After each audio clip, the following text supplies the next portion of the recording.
ആകെ മൊത്തത്തിൽ നമ്മളെ പിടിച്ചിരുന്ന ഒരു സാധനം ഫീൽ ചെയ്തില്ല.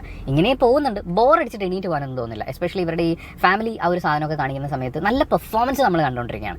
ആ ഒരു കാര്യം കൊണ്ട് ദിസ് ഇസ് ഓക്കെ. പക്ഷെ അതിനപ്പുറത്തേക്ക് ഒരു നല്ല കേസ് അന്വേഷണം അങ്ങനെയുള്ളൊരു സിനിമ കാണുക, അല്ലെങ്കിൽ ഈ പറയുന്ന ഒരു പ്രേതാത്മാവ് വന്ന് അങ്ങനത്തെ ഒരു സാധനമൊക്കെ കാണാനാണെങ്കിലും ഈ പറഞ്ഞ എലമെന്റുകളൊന്നും കാര്യമായിട്ട് വർക്കായിട്ടില്ല. ചാക്കോച്ചന് സന്തോഷിക്കാം, അഭിമാനിക്കാം. ലിജോ മോൾക്ക് ഇതിലെ പെർഫോമൻസിനൊക്കെ അഭിമാനിക്കാം. പോലീസുകാർ അനുഭവിക്കുന്ന സ്ട്രെസ് എത്രത്തോളമാണ് എന്നുള്ളതിന്റെ ഒരു പരിധി വരെയുള്ള ആഖ്യാനം സിനിമയിലുണ്ട്. അതിനപ്പുറത്തേക്ക് ഈ സിനിമ പ്രത്യേകിച്ച് എനിക്കൊന്നും തന്നില്ല.